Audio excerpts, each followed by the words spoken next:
El fin de los Pendragon, de G.K. Chesterton. El padre Brown no estaba de humor para aventuras.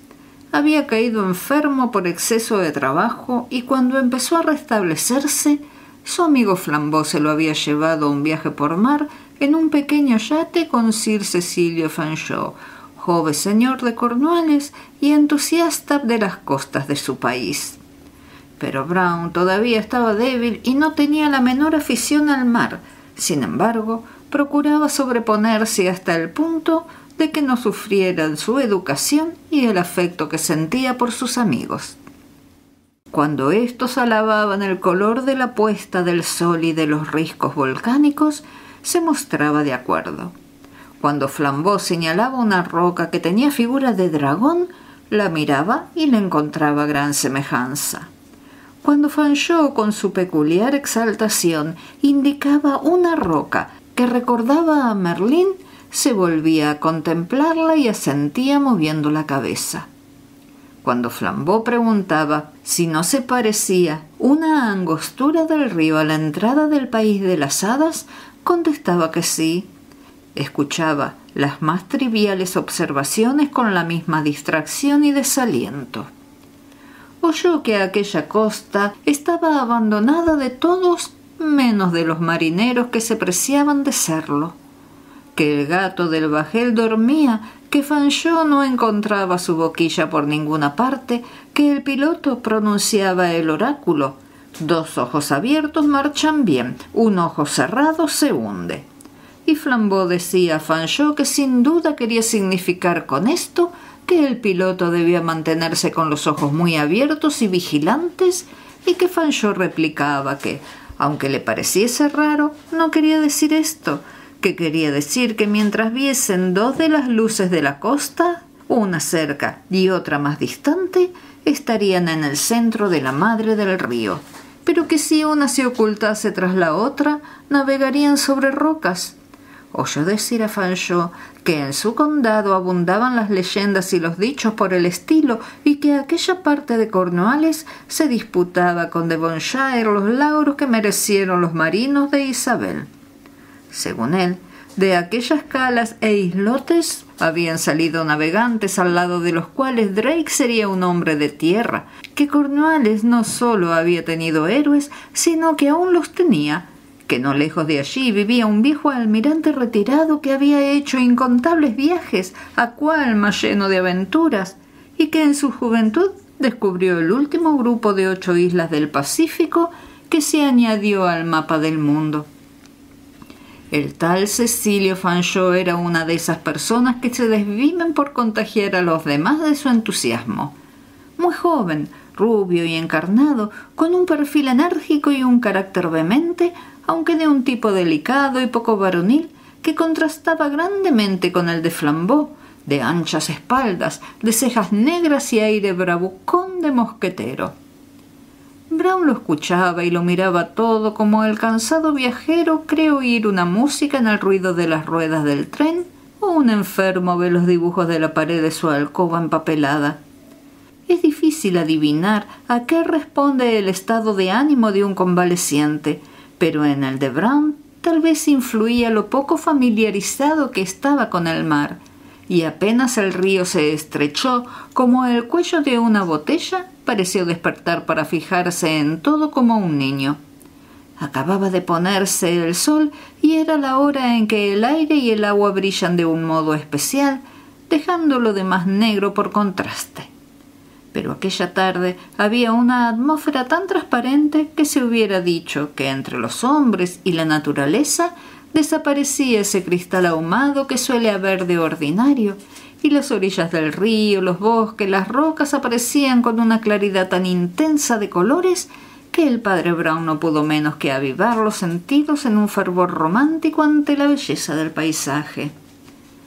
El río era todavía bastante ancho y profundo para que por él pudiera deslizarse una embarcación de recreo, tan pequeña como la de ellos. Pero a cada curva parecía encajonada y los árboles de la orilla producían el efecto de abrirse y de cerrarse en puentes pintorescos, pasando la nave de la delicia de una calle a la romántica sombra de una umbría o de un túnel. Fuera de esto, nada más se ofrecía a la vista que pudiera dar pábulo a la fantasía de Brown.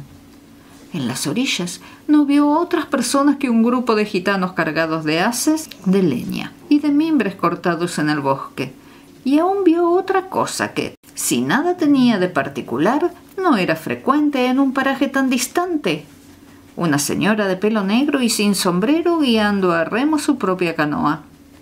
Si el padre Brown dio a unos y a otros alguna importancia, los olvidó en la próxima curva del río, que puso a la vista un objeto singular. El agua parecía ensancharse y rajarse, dejando en el centro una isla que semejaba un barco que se deslizaba acercándose a ellos.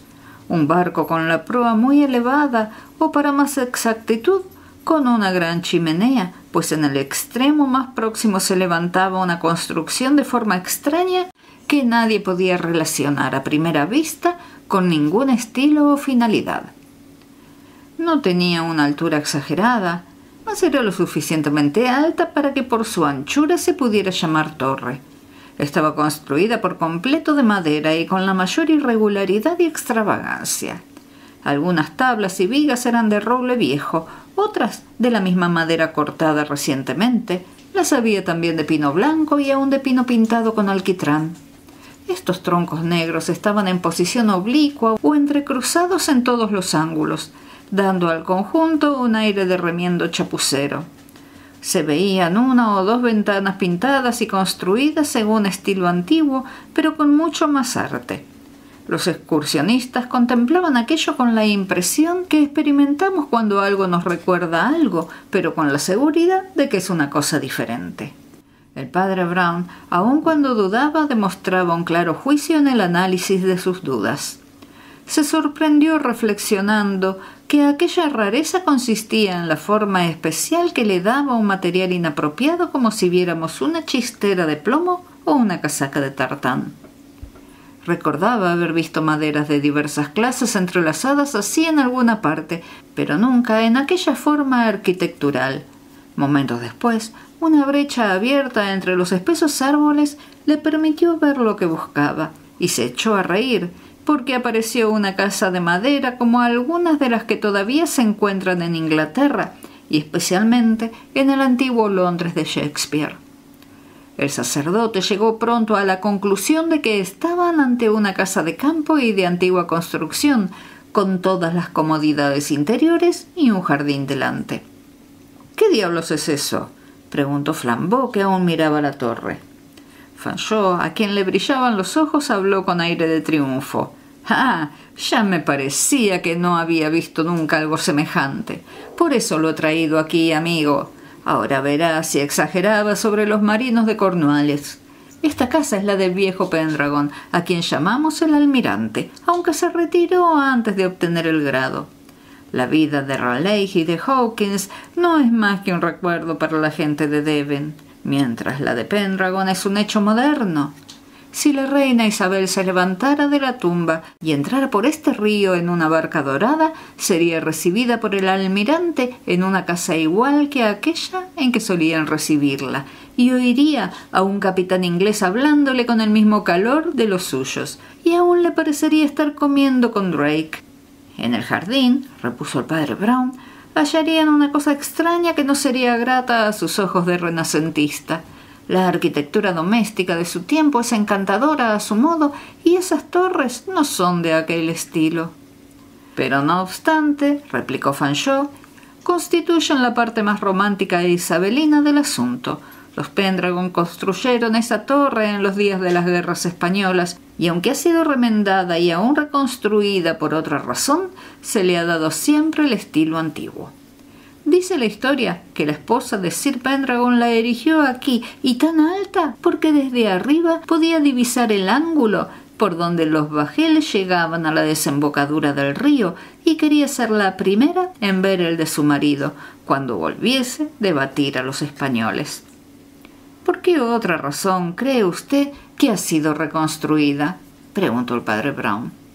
Oh, también acerca de eso hay una historia muy curiosa. dijo el joven caballero con desenfado.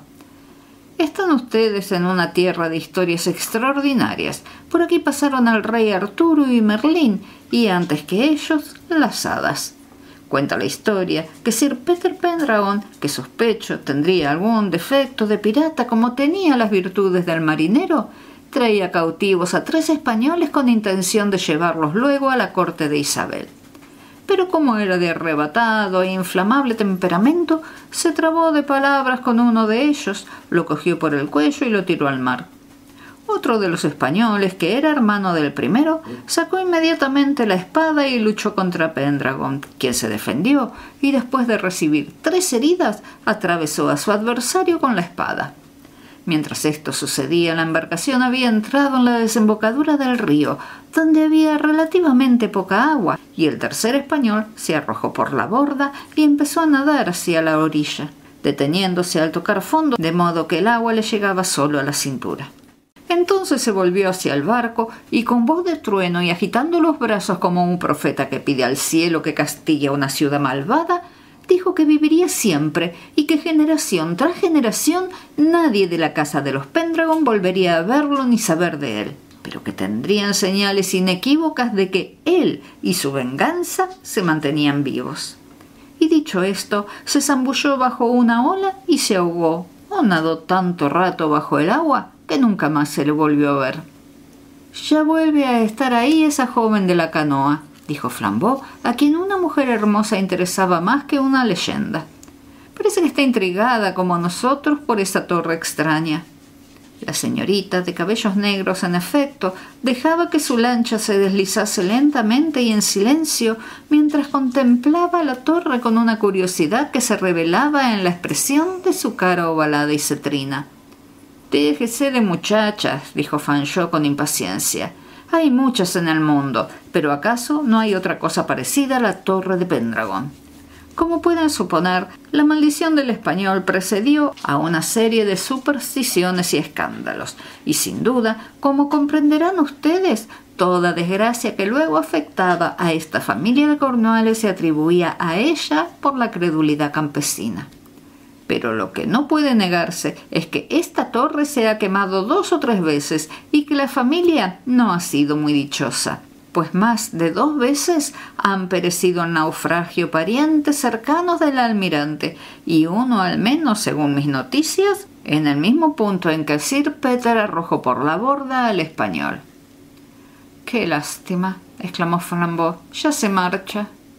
«¿Cuándo le contó su amigo el almirante esta historia de familia?», preguntó el padre Brown mientras la muchacha remaba, sin la menor intención de extender el interés puesto en la torre al yate que Fanchot había hecho acercarse al lado de la isla. «Hace muchos años», contestó Fanchot.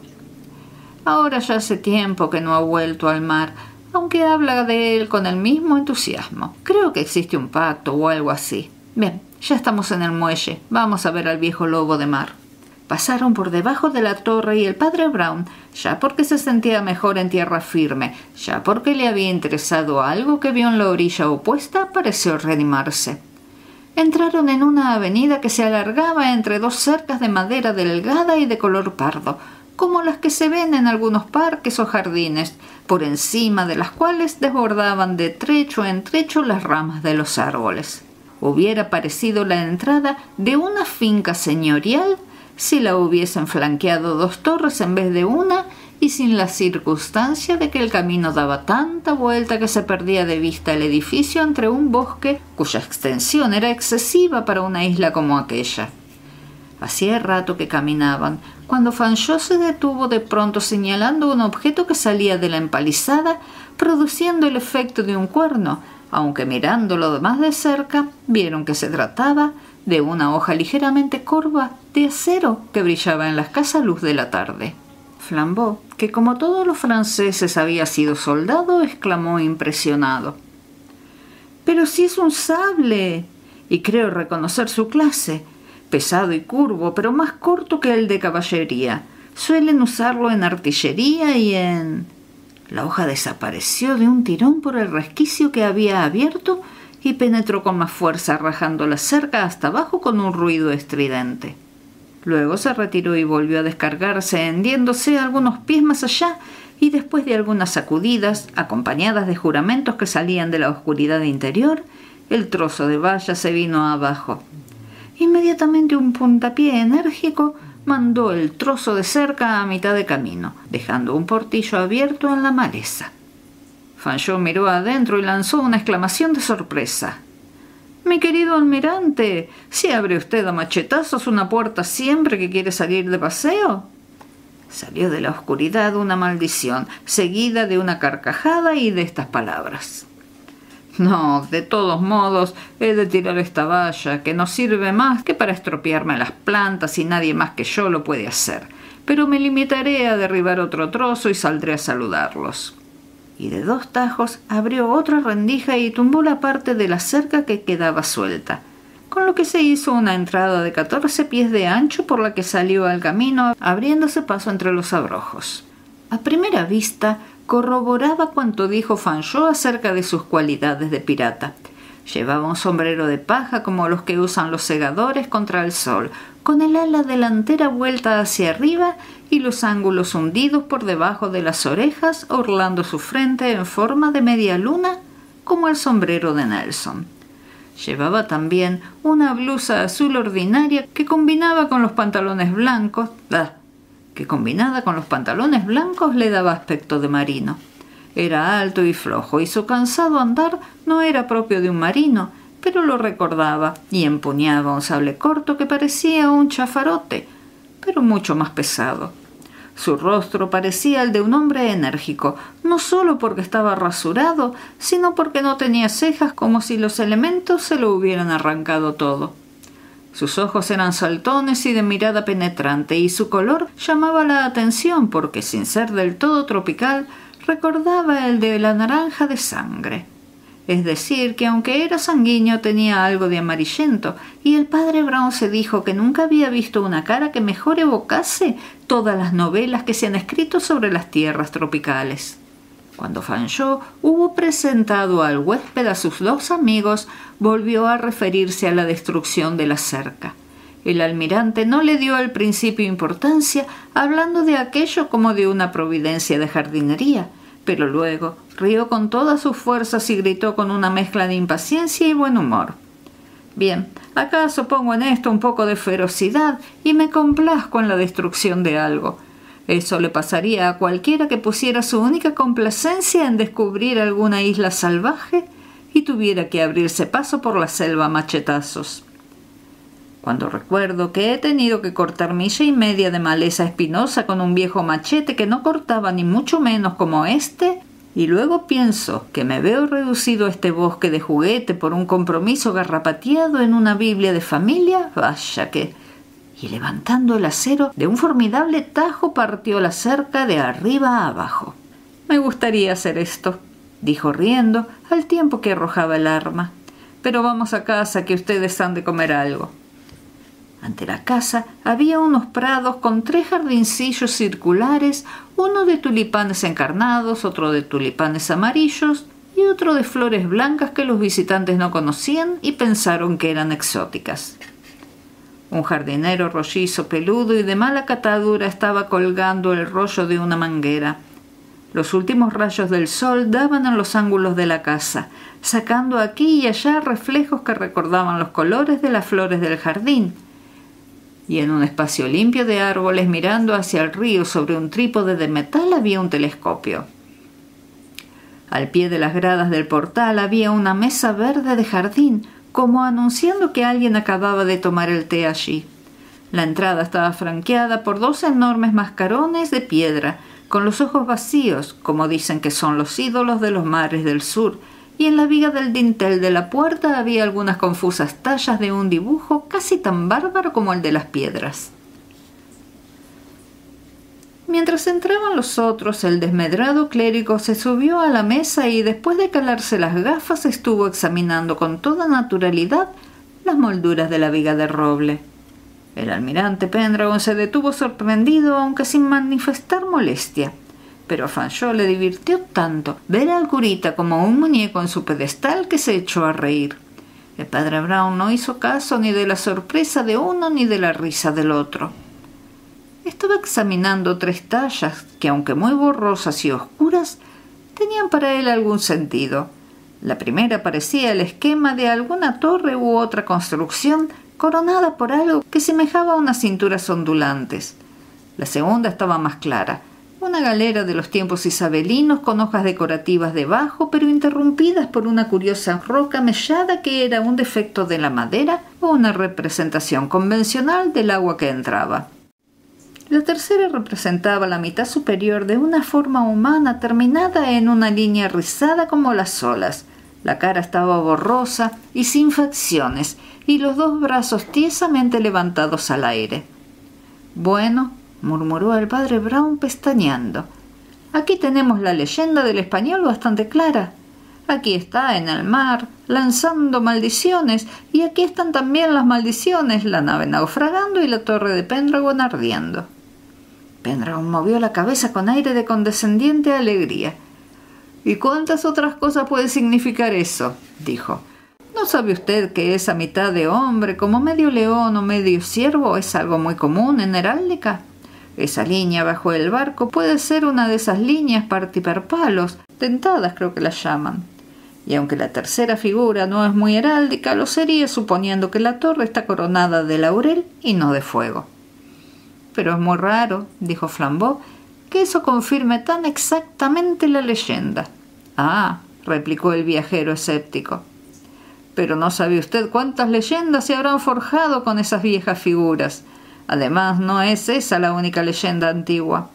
Fanchot, que es aficionado a estas cosas, podría contarles otras versiones del cuento, y mucho más horribles. Una de ellas atribuye a mi desgraciado antepasado el haber cortado al español en 2 pedazos. Y también está conforme con el grabado. Otra pretende que mi familia poseyera una torre de serpientes y también se confirma ahí. Según otra versión, la línea rota bajo el barco significaría una señal convencional del rayo. De manera que tenemos interpretaciones para todos los gustos.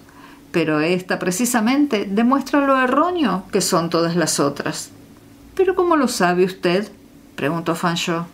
«Porque resulta», contestó el huésped con frialdad, «que no hubo truenos ni relámpagos en ninguno de los 2 naufragios que conozco de mi familia». «Oh», dijo el padre Brown saltando de la mesa. Siguió un silencio, solo roto por el monótono murmullo del río. Luego Fanchot preguntó en tono de duda y tal vez de decepción: «¿Así cree usted que no hay nada de real en el cuento de la torre en llamas?» «Los cuentos corren, desde luego», dijo el almirante, encogiéndose de hombros, «y algunos tienen un fondo de verdad mal aplicada a la realidad de las cosas. Alguien vería una llama por aquí, vaya usted a saber, al regresar a casa por el bosque. Tal vez algún pastor, al recoger su ganado, vio una claridad por encima de la torre Pendragon. ¡Pah! Un cenagal como este no es el lugar más apropiado para que uno pueda pensar en fuegos». «¿Qué es aquel fuego de allá?», preguntó el padre Brown, señalando sin precipitarse al bosque del otro lado del río. Todos quedaron algo desconcertados, y el mismo Fanchot tardó en reponerse al ver una larga y delgada cinta de humo azul que subía silenciosa en la oscuridad de la tarde. Entonces Pendragon prorrumpió en una burlesca carcajada. «Son los gitanos», dijo. «Hace una semana que están acampando por aquí. Señores, vamos a comer». Y se volvió para entrar. Pero el supersticioso Fanchot aún temblaba y se volvió a preguntar: «Almirante, ¿qué es ese ruido siseante que se oye tan cerca de la isla? Parece de fuego». «Aún parece más lo que es en realidad», replicó el almirante, riendo y reanudando la marcha. «No es más que una canoa que pasa». Aún hablaba cuando el mayordomo, hombre flaco, vestido de negro, de pelo también negro y cara muy larga y amarilla, apareció anunciando que la comida estaba servida. El comedor tenía un aire tan náutico como la cámara de un barco, pero más moderno que las del tiempo isabelino. Había una panoplia con 3 machetes antiguos sobre la chimenea y un mapa del siglo XVI con tritones y barquitos sobre un mar rizado. pero aún llamaban más la atención algunas vitrinas con pájaros de los más sorprendentes plumajes, muy bien disecados, procedentes de América del Sur, con fantásticas conchas del Pacífico y varios instrumentos de tan ruda fábrica y tan raras formas que los salvajes podían haberlos usado tanto para matar a sus enemigos como para asarlos. Pero la nota que colmaba el interés era el hecho de que, a más del mayordomo, los únicos criados del almirante eran dos negros con uniforme amarillo. Este color y los cortos faldellines de aquellos bípedos sugirieron al sacerdote la idea de compararlos a los canarios. Cuando acabaron de servir la comida, no volvieron a aparecer por la sala aquellas caras negras y uniformes amarillos, y se movió únicamente de un lado a otro la negrura y amarillez del mayordomo. «Siento mucho que se lo tome tan a la ligera», dijo Fanchot al huésped, «pues la verdad es que le he traído a estos amigos con la idea de que le ayudasen, pues saben mucho de estas cosas. ¿No cree usted realmente en la historia de la familia?» «Yo no creo en nada», contestó Pendragon vivamente, sin quitar la vista de un pájaro rojo. «Soy un hombre de ciencia». Con gran sorpresa de Flambeau, su amigo el clérigo, que parecía haberse despertado por completo, cogió esta digresión por los cabellos y se puso a hablar de historia natural con inesperada erudición, hasta que, servidos los vinos, desapareció el mayordomo. Entonces dijo: «No me crea usted impertinente, almirante Pendragon. No se lo pregunto por curiosidad, sino para mi gobierno y su convivencia. ¿Me equivoco al pensar que no quiere usted que estas cosas se discutan ante su mayordomo?» El almirante levantó sus despobladas cejas y exclamó: «No sé cómo ha podido usted adivinarlo, pero lo cierto es que no puedo soportar a este tipo, aunque no me atrevo a despedir a un criado de la familia. Fanchot, con su afición a los cuentos de hadas, dirá que mi sangre se revuelve contra el cabello negro, que recuerda el de los españoles». Flambeau dio un puñetazo en la mesa exclamando: «Por Júpiter, también es negro el de la muchacha». «Espero que todo acabará esta noche», prosiguió el almirante, «cuando vuelva mi sobrino de su barco. ¿Se sorprenden ustedes? No lo comprenderían si no les contase la historia. Verán, mi padre tuvo 2 hijos. Yo permanecí soltero, pero mi hermano mayor se casó y tuvo un hijo que se hizo marino como todos nosotros y heredará la hacienda. Mi padre era un hombre raro. Mezclaba la superstición de Fanchot con una buena dosis de escepticismo, 2 fuerzas que siempre estaban luchando en él, y después de mis primeros viajes se le ocurrió una idea que quiso llevar a la práctica, seguro de que con ella se pondría en claro la verdad o la mentira de la maldición. Pensaba que si todos los Pendragon navegábamos de un modo u otro, ofrecíamos demasiadas oportunidades para una catástrofe natural, y así nada podría probarse. Pero si solo se daba uno a la mar por turno riguroso de sucesión a la propiedad, podría descubrirse si realmente el mal hado perseguía a la familia como tal familia. Era una idea descabellada, a mi modo de ver, y se la discutí a mi padre acaloradamente, pues yo era ambicioso y por ley de sucesión quedaba pospuesto a mi propio sobrino. «¿Y su padre y su hermano?», dijo el sacerdote afablemente, «murieron en el mar, según creo». «Sí», gruñó el almirante, «por uno de esos fatales accidentes en que se basa la mitología de la humanidad. Los 2 primeros murieron en naufragio. Mi padre, al acercarse a estas costas después de un viaje por el Atlántico, se estrelló en las rocas de Cornualles. El barco de mi hermano se hundió, nadie sabe dónde, cuando regresaba de Tasmania. No se encontró su cadáver. Ya les digo que fue por un contratiempo natural. Muchos otros hombres que no eran Pendragon se ahogaron, y los 2 desastres se discutieron de una manera normal en los centros de navegación. Pero claro, esto prendió el fuego en esta selva de supersticiosos, y la gente veía la torre en llamas por todas partes. Por eso digo que todo se arreglará cuando regrese. Su novia tenía que venir hoy, pero temía yo tanto que cualquier tardanza la asustase que le mandé un telegrama diciéndole que no se moviese hasta mi nuevo aviso. pero casi estoy seguro de que él se presentará aquí esta misma noche, a una u otra hora, y entonces todo se acabará en humo de tabaco. La leyenda quedará rota cuando rompamos el gollete de una botella de este vino». «Riquísimo vino», dijo el padre Brown levantando con gravedad la copa. «Pero como usted puede ver, soy un pésimo bebedor. Le pido con toda el alma que me perdone». Había vertido un poco de vino en el mantel. Bebió y dejó la copa con rostro sereno, pero su mano había temblado al percatarse de unos ojos que miraban por la ventana del jardín detrás del almirante. Era una cara de mujer morena, con ojos y cabellos meridionales, pero que parecía la máscara de la tragedia. Tras una pausa, el sacerdote volvió a decir con sus maneras suaves: «Almirante, ¿quiere hacerme un favor? Permita que yo y mis amigos, si quieren, permanezcamos en esa torre esta noche. ¿No sabe que para lo que yo represento es usted un exorcista más que otra cosa?» Pendragon se levantó de la mesa y se puso a dar zancadas por delante de la ventana, de donde súbitamente había desaparecido la cara, mientras gritaba en tono violento: «Le digo que no hay nada que temer. Yo sé lo que hay en este asunto. Puede usted llamarme ateo, lo soy». Y volviéndose arrebatado al padre Brown, añadió, con cara de espantosa concentración: «Este asunto es perfectamente natural. No hay maldición que valga». «En tal caso», replicó el padre Brown sonriendo, «no puede haber inconveniente en que yo duerma en su deliciosa cama de campo». «Es una cosa ridícula», se obstinó el almirante tamborileando en el respaldo de la silla.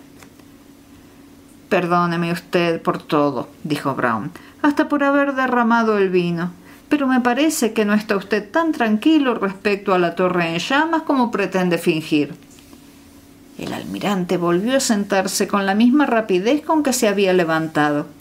Permaneció sentado en silencio y cuando habló lo hizo en voz baja. «Lo hará usted por su cuenta y riesgo, pero ¿no sería usted un ateo si saliese sano y salvo de tanta diablura?».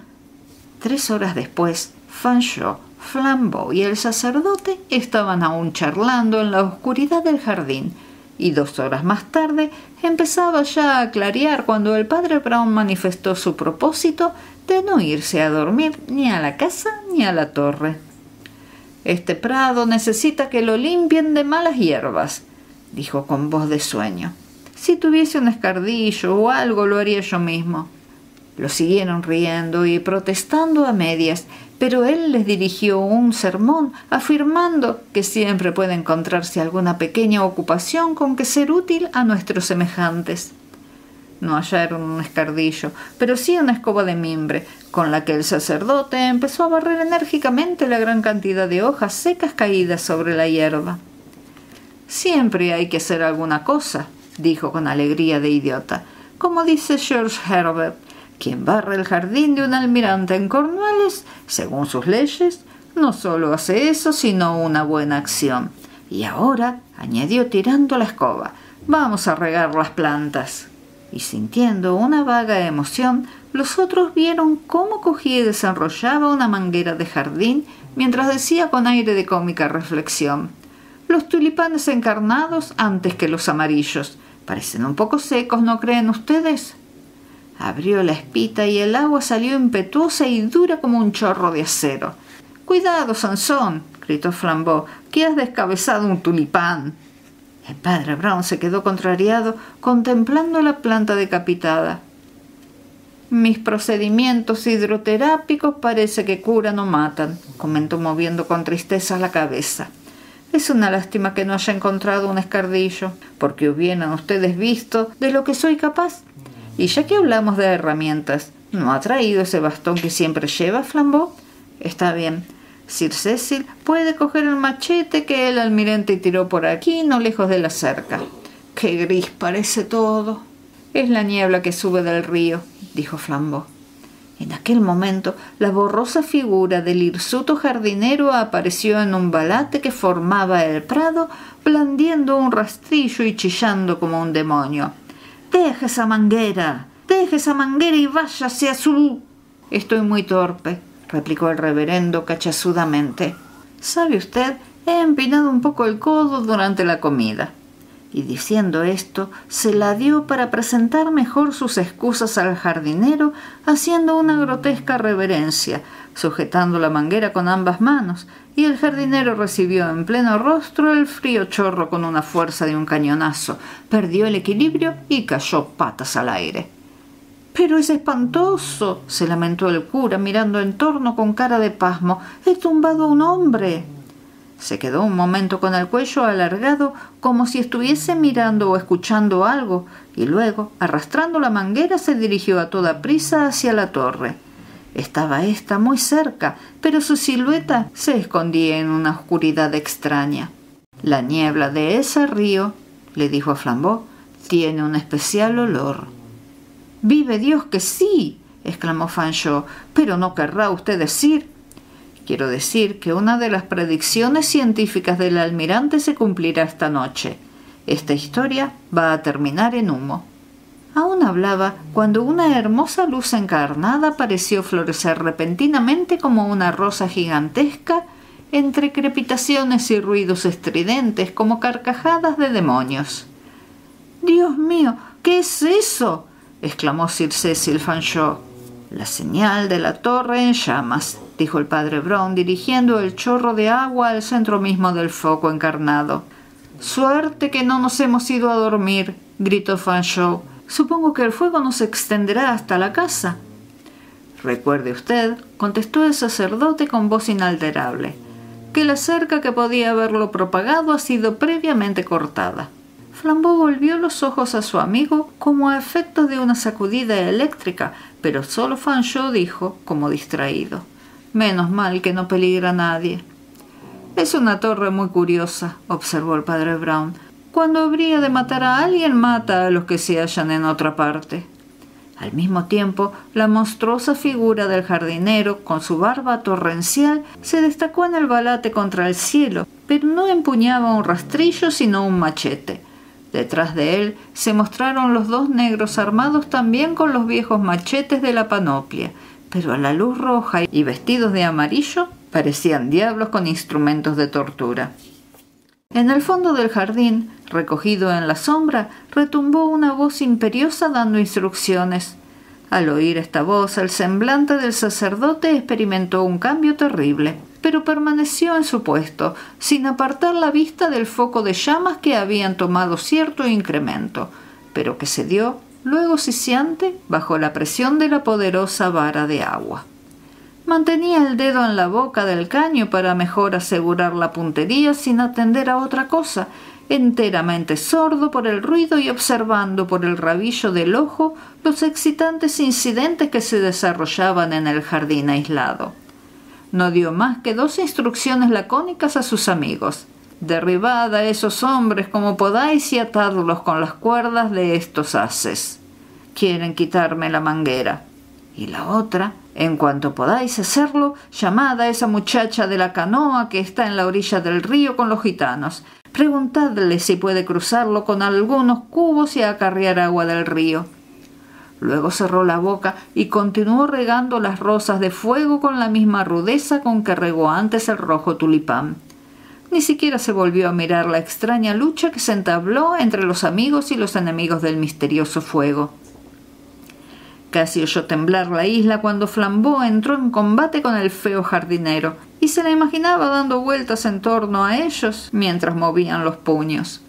Percibió el choque de la caída y oyó el rugido del triunfo de su amigo al tumbar al primer negro y los gritos de los dos cuando Flambeau y Fanchot los ataron. La prodigiosa fuerza de Flambeau contrarrestaba la desigualdad de la lucha, especialmente porque el cuarto hombre aún permanecía junto a la casa, ocultándose en la sombra y gritando. También le llegó el ruido del agua golpeada por los remos de la muchacha, la voz de éste dando órdenes, la de los gitanos contestando y acercándose por momentos, el ruido de cubos llenándose y vaciándose en un río de agua y por fin el de muchos pasos alrededor del fuego. Pero nada tenía para él tanta importancia como el hecho de que la roja grieta que antes había tomado incremento disminuía otra vez poco a poco. Entonces llegó a él un grito que casi le hizo volver la cabeza. Flambeau y Fanchot, con el esfuerzo de algunos gitanos, se lanzaron a la persecución del hombre misterioso que hasta entonces había permanecido junto a la casa, y desde el otro extremo del jardín le llegó el grito de horror y de sorpresa que lanzaba el francés, seguido de un aullido que nada tenía de humano, al desasirse de su puño el perseguido para emprender la huida por el prado. 3 vueltas dieron a toda la isla en una carrera espantosa, porque parecía la persecución de un loco, tanto por los gritos que lanzaba el fugitivo como por las cuerdas que llevaban para atarlo sus perseguidores. Pero aún era más terrible porque, en cierta manera, daban la impresión de unos niños que jugaban a cazar en el jardín. Por fin, viéndose acorralado, el fugitivo dio un brinco sobre el precipicio más elevado, se arrojó al río y se hundió con un chasquido seco en la impetuosa corriente. «Ya no pueden hacer ustedes más», dijo el padre Brown en tono helado de pena. «Ya la corriente lo habrá arrastrado hacia las rocas, a donde había él mandado a tantos otros. Sabía utilizar la leyenda de la familia», terminó diciendo. «No me hable usted en parábolas», gritó Flambeau impaciente. «No puede decir las cosas con palabras sencillas». «Sí», contestó Brown con la vista en la manguera. «2 ojos abiertos marchan bien, un ojo cerrado se hunde». El fuego siseaba y chillaba cada vez más, como una fiera estrangulada, perdiendo fuerza y reduciéndose bajo el caudal de la manguera y de los cubos. Pero el padre Brown aún no apartaba de allí la vista mientras seguía hablando. Si se viera bastante, rogaría a esa muchacha que mirase con el telescopio la desembocadura del río y la costa. Podría descubrir algo que tiene interés para ella, el barco o el señor Pendragon que viene a casa. Y quién sabe si descubriría la mitad del hombre, pues aunque seguramente el joven está ya fuera de peligro, no sería de admirar que estuviese ganando la orilla a nado. Ha estado en inminente peligro de naufragio y no se hubiera salvado si ella no hubiese tenido el buen sentido de sospechar del telegrama del almirante. No hablemos de nada. Baste decir que siempre que esta torre se incendia de veras, con sus maderos secos y sus vigas alquitranadas, produce en el horizonte la impresión de una luz de aurora a los que se hallan en la costa. Y así, dijo Flambeau, es como murieron el padre y el hermano. El malvado tío ha estado a punto de apoderarse de la hacienda después de todo. El padre Brown no contestó. En realidad, ya no volvió a hablar más que por cortesía, hasta que se hallaron los 3 reunidos en la cámara del yate en torno a una caja de cigarros. Vio que el incendio estaba extinguido y no quiso demorarse, aunque ya se oía al joven Pendragon acompañado por un grupo de entusiastas subiendo por la ribera, y si se hubiera dejado llevar de romántica curiosidad hubiera podido recibir las gracias combinadas del novio desde el barco y de la novia desde la lancha. Pero había vuelto a apoderarse de él la fatiga y solo se reanimó cuando Flambeau le dijo de súbito que había dejado caer ceniza de cigarro en sus pantalones. «No es ceniza de cigarro», dijo cansadamente, «es del fuego, pero ustedes no lo creen así porque siempre están fumando». Así es como empecé a concebir las primeras sospechas sobre aquel mapa. «¿Quiere decir que el mapa de Pendragon no es la carta de las islas del Pacífico?», preguntó Fanchot. «Créaselo usted», contestó Brown. «Ponga una pluma con un fósil y un trozo de coral y todos pensarán que es una muestra. Ponga la misma pluma con una cinta y una flor artificial y todos pensarán que es para el sombrero de una señora. Ponga la misma pluma con un tintero, un libro y unas cuartillas y muchos estarán dispuestos a jurar que la pluma es para escribir. Así vio usted ese mapa entre pájaros del trópico y conchas y pensó que era el mapa del Pacífico. Era el mapa de este río». «¿Pero cómo lo sabe?», preguntó Fanchot. «Vi la roca que según usted se parecía a un dragón y la que se parecía a Merlín. Y por lo visto se fijó usted en muchas cosas cuando entramos en el río», gritó Fanchot. «Pensábamos que estaba distraído». «Sufría las molestias del mar», dijo simplemente el padre Brown. «Me sentía mal, pero el sentirme mal nada tiene que ver con no ver las cosas». Y cerró los ojos. «¿Cree usted que muchos hombres lo hubieran visto?», preguntó Flambeau. No recibió respuesta. El padre Brown dormía.